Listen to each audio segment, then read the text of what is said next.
Hey everyone, and welcome to another episode of Podcast on Fifth Ave. The day that this is releasing is officially 1 week away from the start of the regular season for the Pittsburgh Penguins, and it's a bit confusing for me because they still have 9 defensemen, and we're down to the wire at this point. They're still over the cap. They have 9 defensemen.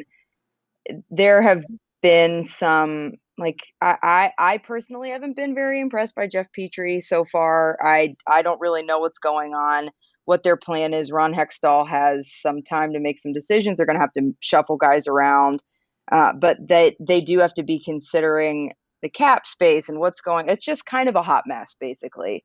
It's a hot mess. So, Taylor, what are we looking at in terms of the current defenseman situation and what we could possibly see as the lineup come next week?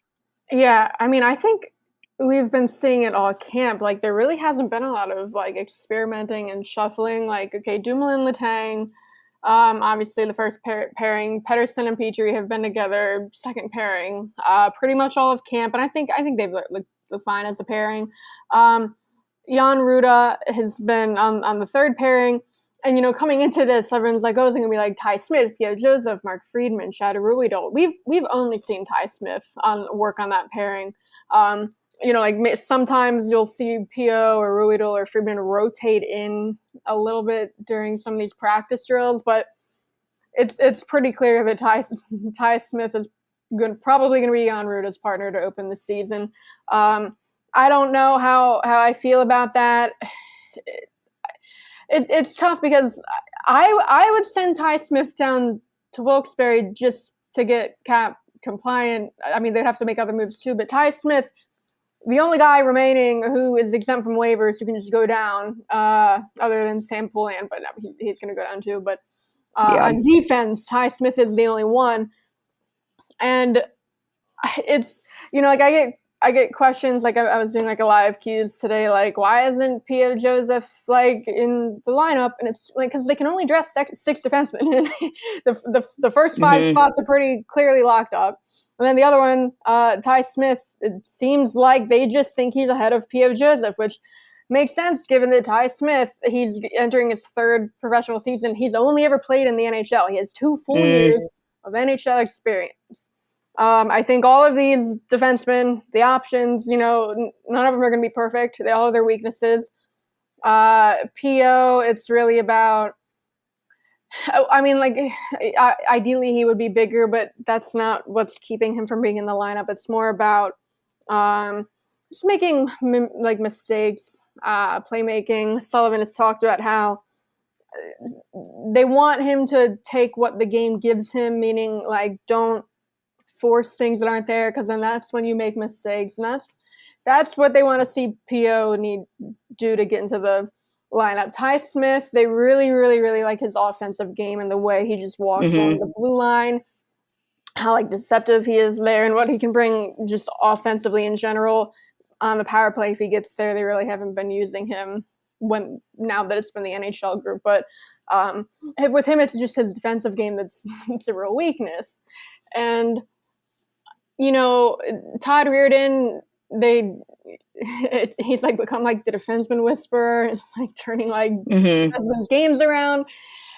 And so I think, maybe Pierre Joseph might be ready now, but I think they think that Ty Smith has a higher ceiling.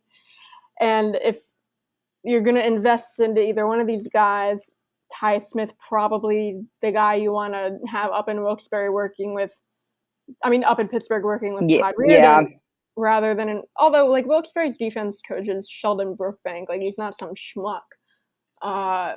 So I don't know. I personally would send Ty Smith down to start, but it doesn't seem like it's going to happen. Yeah. So,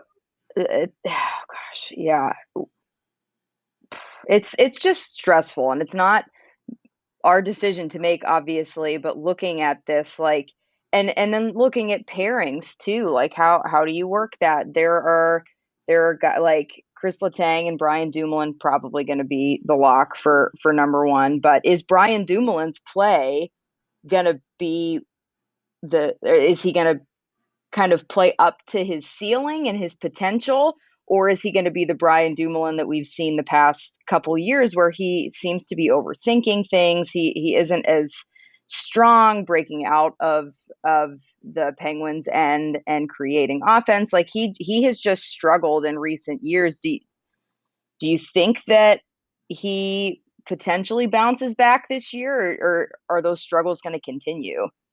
It's hard to say. I mean, his skating hasn't looked great so far from what we've seen in training camp in the preseason. Mm-hmm. I mean, he is coming off of that injury that kept him out, at the end of last season. His knee injury. So I don't know if like that's a factor right now with his skating and why it is the way it is. He doesn't have to be better than he was last year.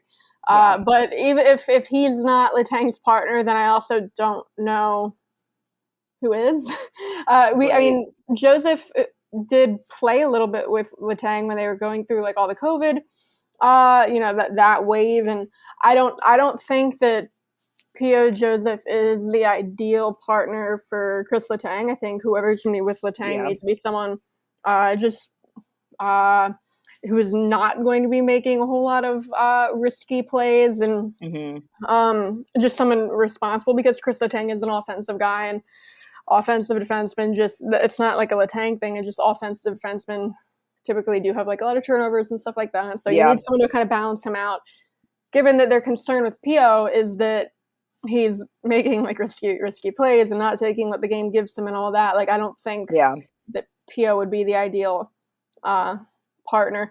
We're also, I mean, we're leaving out Friedman and Ruhwedel, both guys who I think could be, like a third pairing guy too, but it just seems like not even in the conversation. Now, Ruhwedel, we know he is definitely a guy who is capable of sitting in the press box and not playing for long periods of time, and then when he does have an opening, he can step in and be effective. I mean, last season he was a regular, but before that, that kind of was his role, just being the extra defenseman, and he's good at it. So I thought, he last year he showed enough that he could be a regular. He's not going to be someone that's very flashy or stands out in a good or a bad way. He's just a reliable, kind of consistent guy, which is what you want on that pairing. Mark Friedman, I think Mark Friedman could be a regular too, but there's just not there's just no room.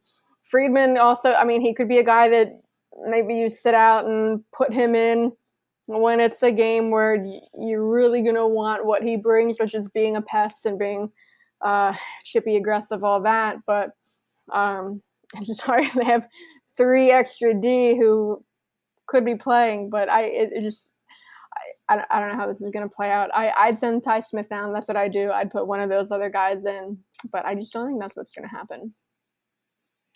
We'll see how it unfolds. They have a week to get it sorted out, and there's going to be a lot of shuffling, but I don't really know what Ron Hextall was thinking or what he is thinking, and it doesn't quite make sense, but we'll see how it plays out. I don't know. And there's a chance too that what we see opening night changes at some point in the season too. It's not like they have to maintain this set of defensemen, but it's the Pittsburgh Penguins. They'll have an injury a weekend, and none of this is going to matter, and someone's going to get in. Oh my God. Yeah, it's going to happen, because it always happens. It's going to happen night one. Somebody's going to get hurt, and then they're going to have to make adjustments for the game on Saturday, because that's just how it goes with this team. But it'll be interesting to watch it play out, and then hopefully by the time we're recording for the opening day episode, we'll have some more answers. But the defenseman thing is super curious. We have some other curious news, but we'll get to that after we take a quick break.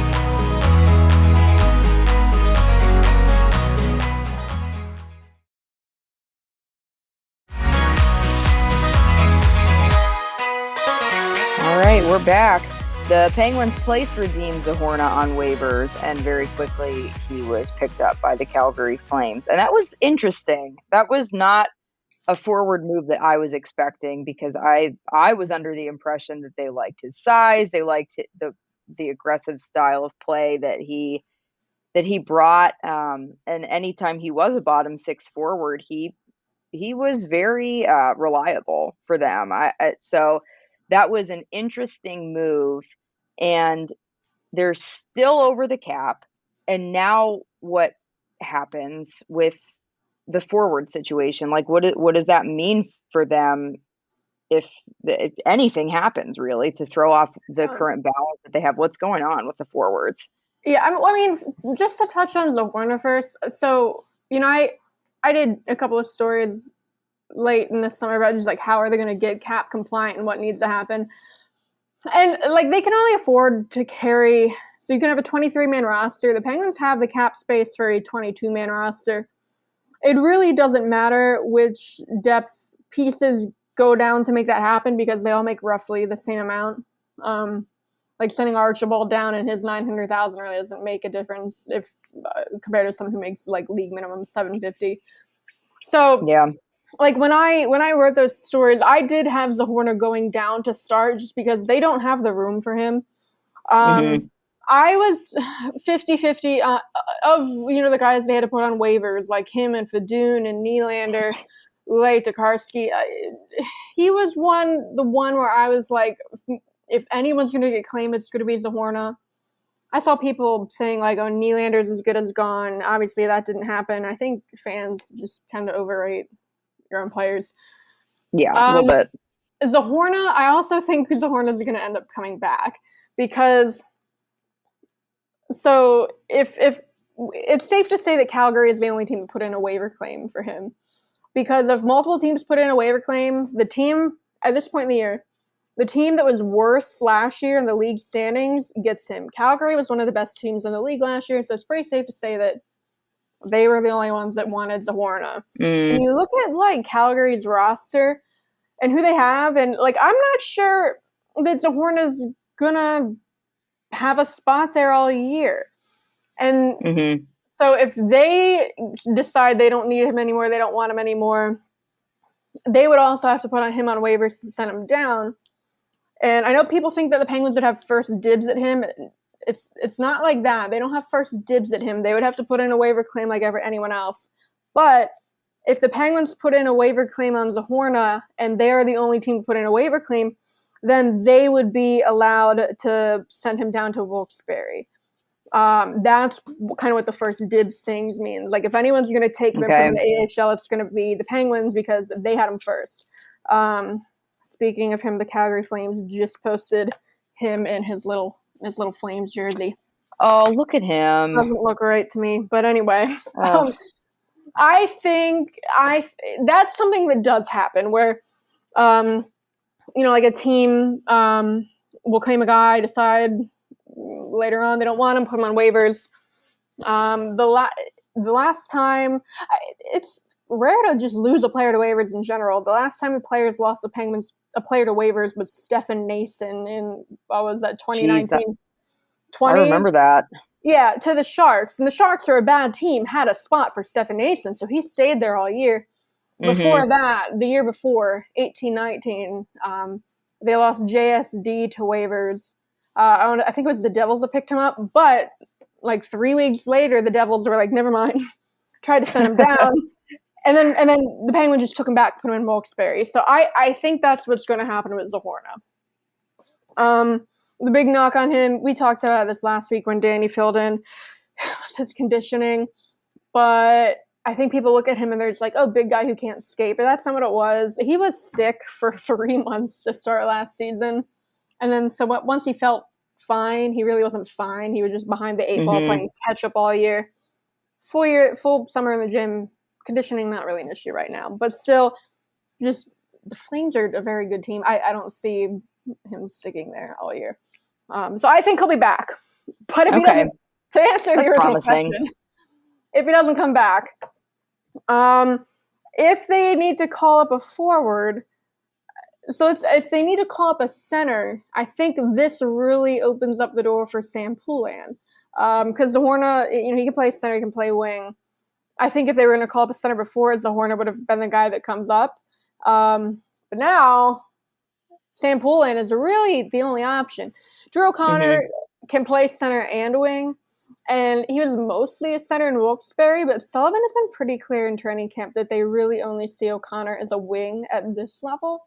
They don't like him as a center, but they really like Sam Poulin as a center. Just how strong, like his skate. He's not the fastest guy, but he's like got cement like feet in a good way. Like you can't knock him down, you can't knock him off the puck. So he's very good at protecting the puck down low and being able to make plays from down there. So I think this just opens the door for Sam Poulin. I think Sam Poulin is ready. Just talking to him during training. First of all, he's light years ahead of where he was this time last year as a player. And then just like confidence-wise, he's just so ready to be out here. You can tell.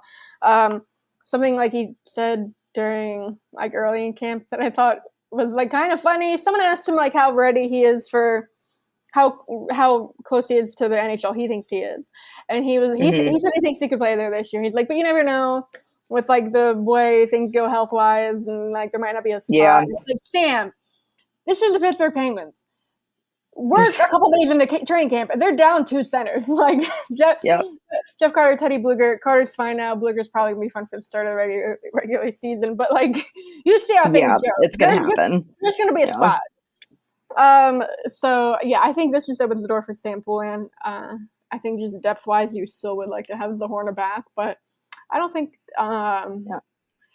People were overreacting to this. Like obviously, it's not great to lose a guy for nothing on waivers. However, losing your 13th forward on waivers is not, when you have guys who are probably just as good. It's not going to make or break a team. Yeah. Relax. Yeah, if that were the case, there would be much bigger issues for the Penguins as an organization if Radim Zohorna's departure was going to take them out of contention for the Stanley Cup. Can the franchise recover? No. Fenway, get out. We never will.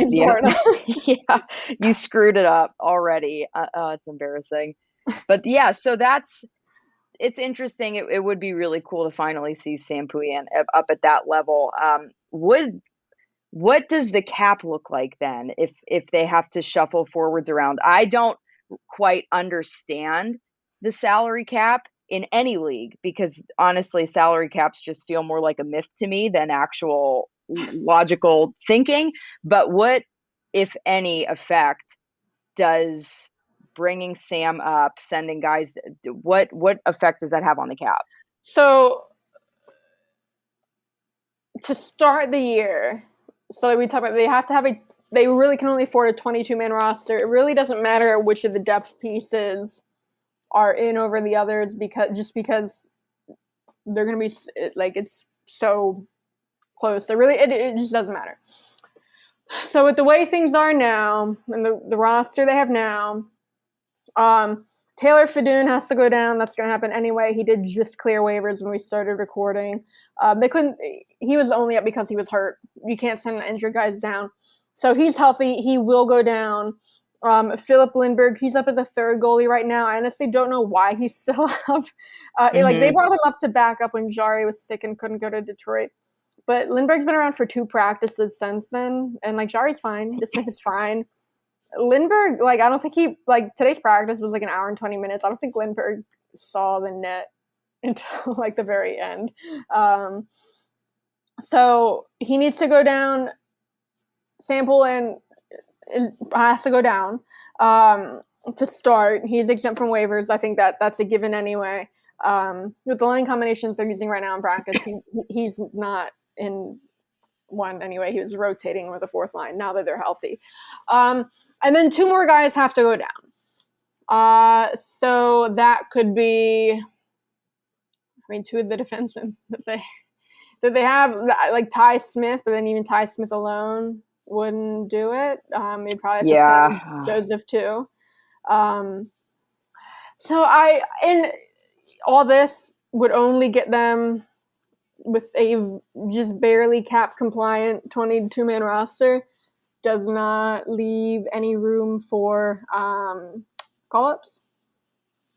And so they would have 1 extra defenseman. What we're working with, I would send Ty Smith, P.O. Joseph down. And then one of Friedman or Ruido would get in. The other one of Friedman or Ruido would be the extra. Blueger's going to come back. Blueger's going to be healthy. And then one of Paling or Archibald would be the extra. And that's what so you'd have one extra forward, one extra D with a 22-man roster. No room for call-ups.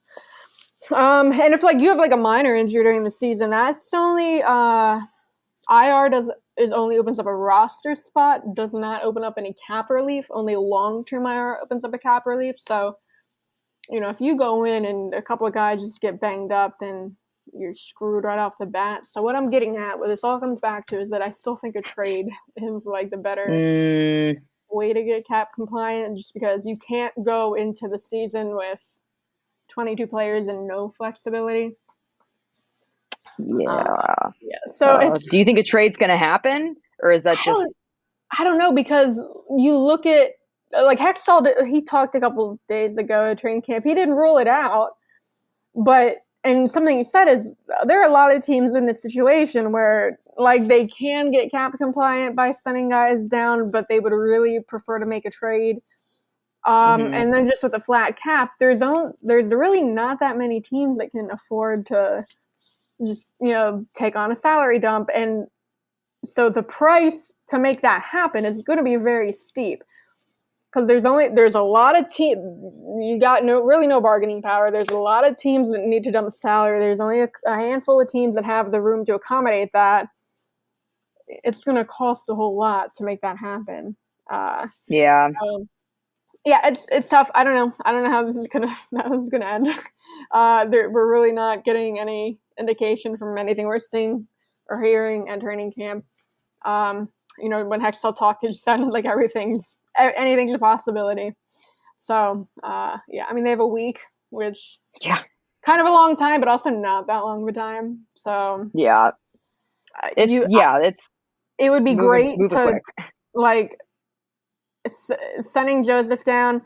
I don't know. He's kind of like Zohorna, where I'm maybe 50-50. It's hard. Same thing. A team's if they're gonna claim him, they kind of have to plan or intend on keeping him a full year. Yeah. Because otherwise the Penguins could just take him back. And he only has a handful of NHL games experience, and he does have weaknesses too. And if he's going to be a regular, teams probably would want him to be stronger. So you might be able to just send Pio down when he clears waivers. It's pretty easy.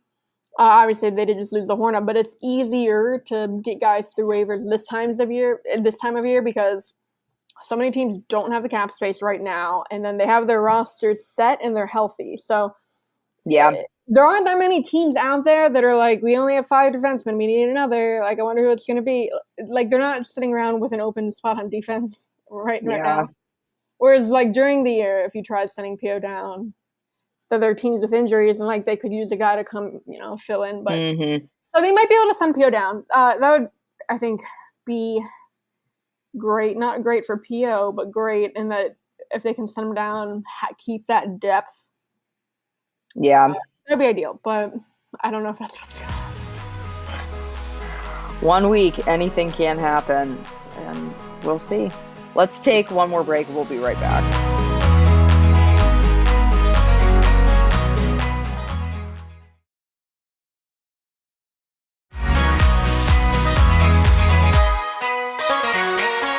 And we're back. So the day that we're recording, October 5th, is Mario Lemieux's 57th birthday. So we just wanted to toss out a little happy birthday vibes and wishes to him, because obviously he's kind of a big deal here in Pittsburgh, and we love him. One of the greatest hockey players of all time.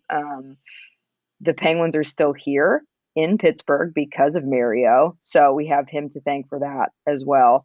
Great dude, awesome hockey player, just all around lovely human being, it seems. So happy birthday to him. 57, that doesn't feel right. Yeah. Oh my gosh. Yeah. But here we are. Time just keeps marching on. Speaking of craziness, so we've talked about it already, but Jake Gensel, Ricard Raquel, they both became fathers over the summer break. They're both dads now. And Taylor, you talked to both of them about that, just about being dads, about is there going to be dad strength involved in this upcoming season for them? Because we know that happened with Gino.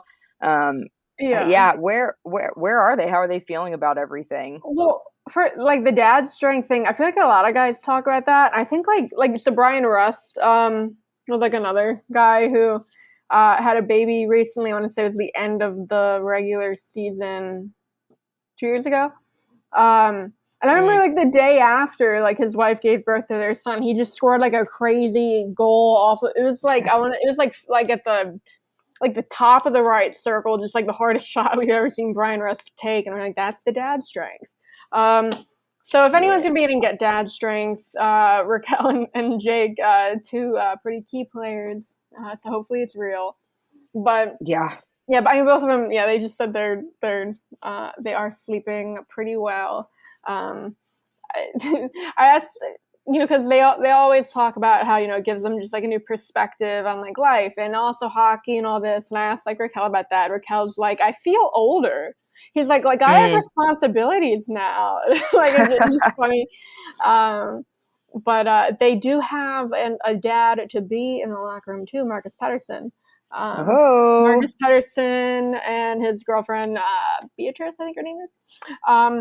They're expecting their first child in February, so during the season. He's a guy that could stand to have some dad strength too. I did ask him, I was like, do you know if it's a boy or a girl yet?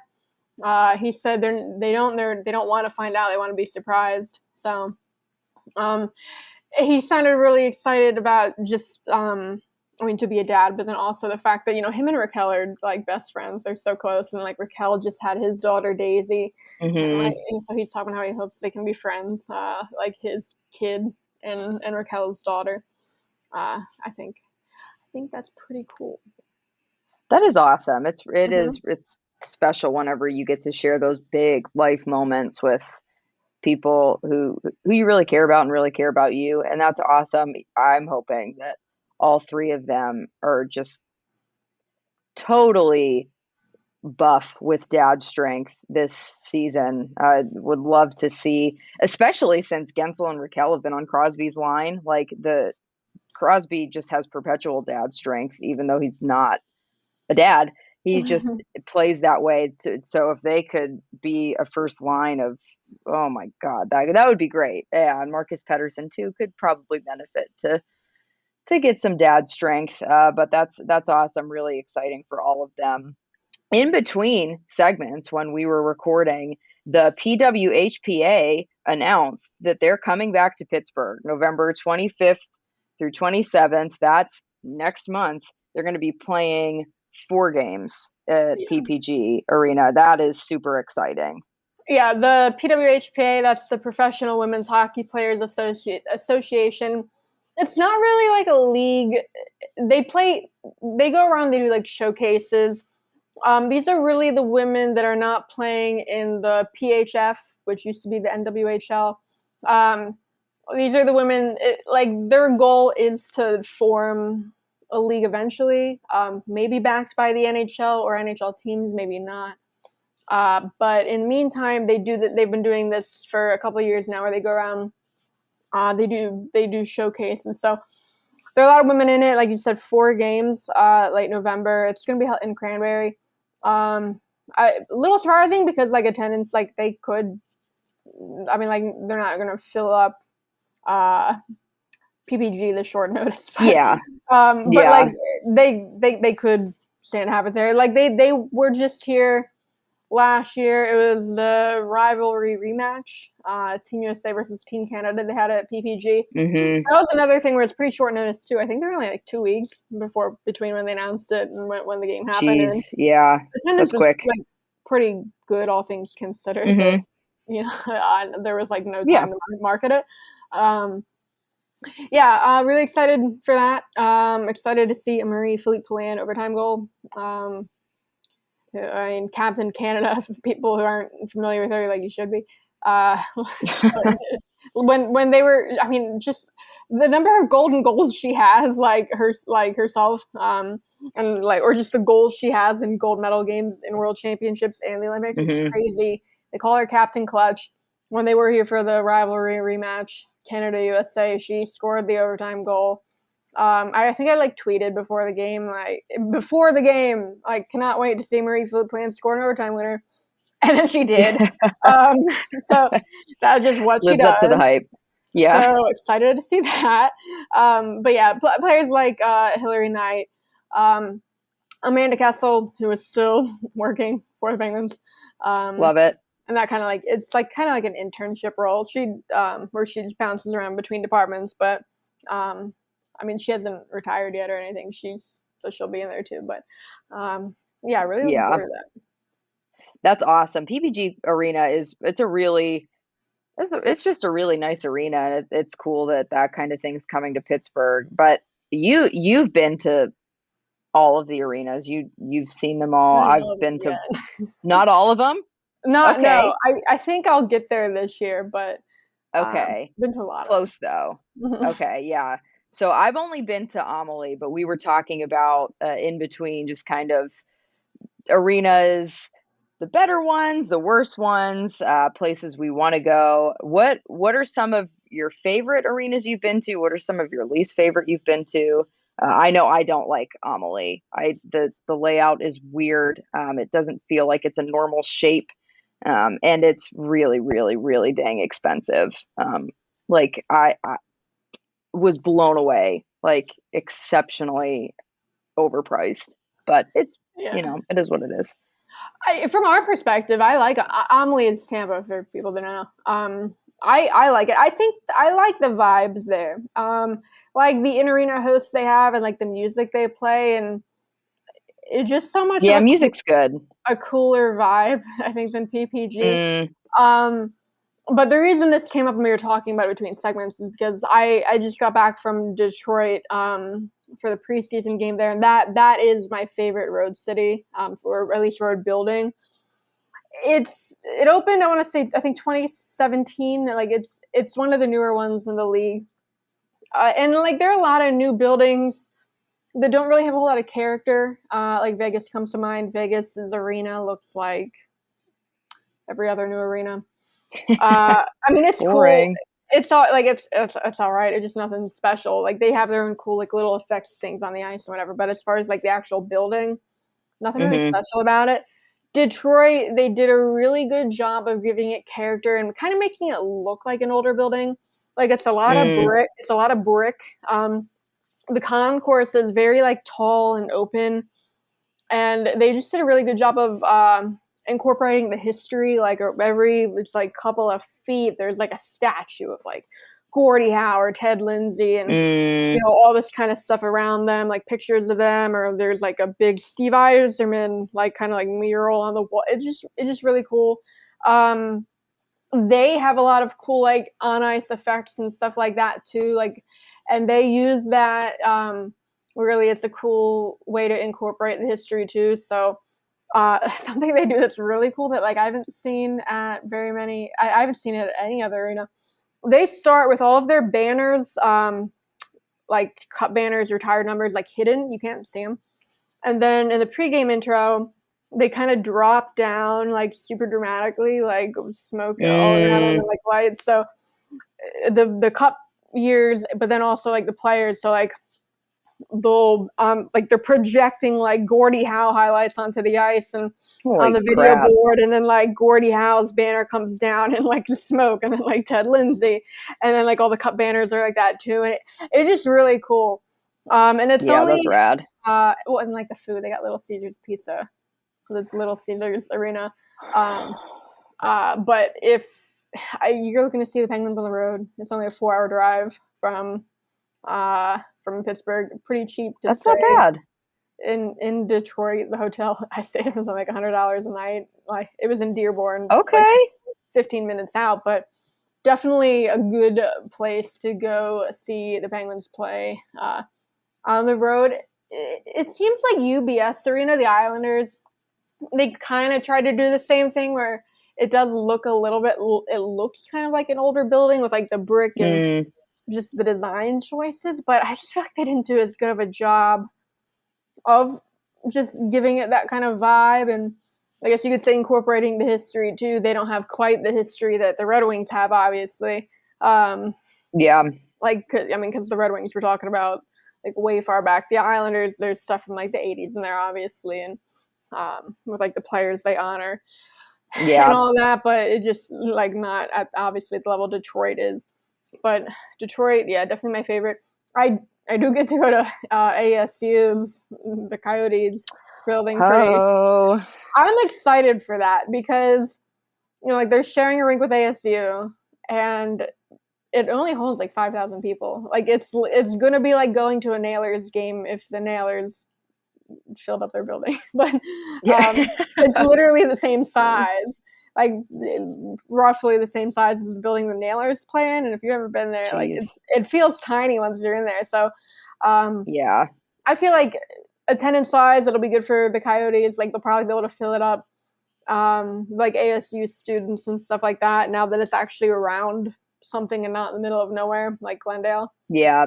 So I think it'll be cool. It'll be a cool atmosphere. It's just super weird that an NHL strange team is playing in a building that tiny. Yeah, that's odd. Are there any others you want to go to?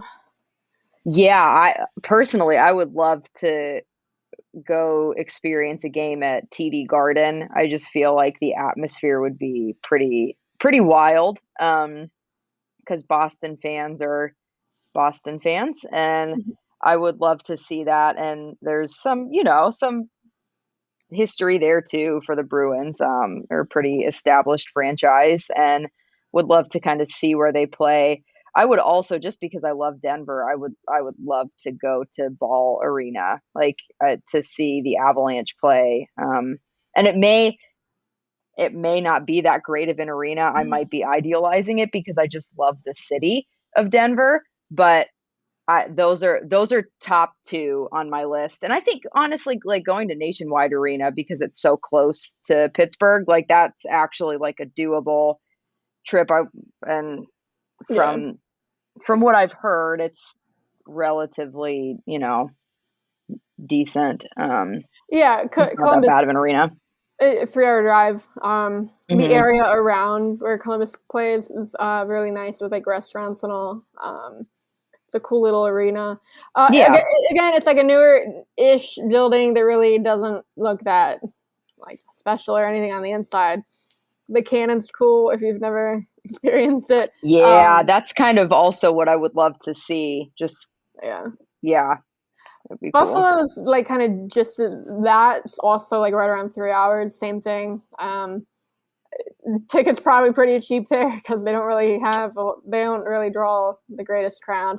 The building's not that special. Like I've walked around like the concourses and then like the outside and all that. Not really a whole lot going on there. They're probably a team that's due for a new arena. If anyone's gonna get one, it's like them, Calgary, because Calgary's building is literally falling apart. I don't know if you've seen this. Like pieces of the roof are falling apart. Calgary, it's the Saddle Dome. It has like the weird roof. Apparently, a real problem for like getting like concerts there because like the roof is so low, like the shape, but they can't. Anything that needs to be like hung from the ceiling, they really can't do it. So Calgary's due for a new building. Ottawa, just because Ottawa, it's like not near anything. Like it's like half an hour outside of actual downtown Ottawa.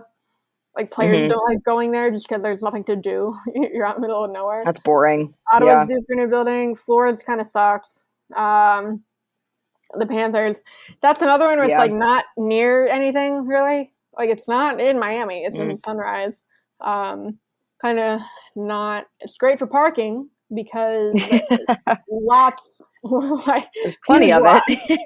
Plenty of parking because there's nothing around. But and like from a media standpoint, Florida's kind of not crazy about it either. Chicago, the building's all right, but Chicago's like not really like the United Center's not really like near a whole lot either. There's like a lot of buildings like that. I'm looking forward to Seattle too. I didn't go to Seattle last year, but like, okay, because they're in an older building. Like, they didn't build it brand new for the Kraken, but they did put a whole lot of money into renovating it. And they have like a lot of like natural light. Like, the one side is all windows, but it's also like street level, so people can like stand on the street and like look down into the arena. Very interesting setup. That's and fascinating. They don't have one big video board. They have two little ones. Oh, kind of interesting. Okay. That's fascinating. Yeah. Okay. Penguins due for a new video board. We talked about that. It's coming. Kevin Acklin told me it not necessarily before the start of the season. I mean, they don't have it yet. But he said because they are on the road enough early in the season that they might implement some of those changes after the season already gets underway. Yeah. Because, I mean, you look at other video boards, like Detroit's is massive. The Flyers have like a really cool one too. Like, it's big and like it can shoot out like smoke from it and also fire. And yeah, honestly, Flyers building's pretty cool too. You've never been there. I actually have. Not for a game, but I went to see Ariana Grande in Philly at Wells Fargo. So there's that. And it was pretty decent. I liked it in there. So they do have that going for them. But it would be cool to see a game at Wells Fargo. So many arenas in this country. They have soft pretzels in the press box too. So I like Philly as a road city. Yeah, a good soft pretzel. Yeah, that makes up for a lot of other things. It really does. Dang. Yeah. Well, hey, everybody, thanks for listening to Podcast on Fifth Ave. We drop new episodes every Thursday, so make sure you're subscribed. We're so excited that the season's starting next week. So seriously, make sure you're following along because we'll be dropping an episode next Thursday. We will see you then.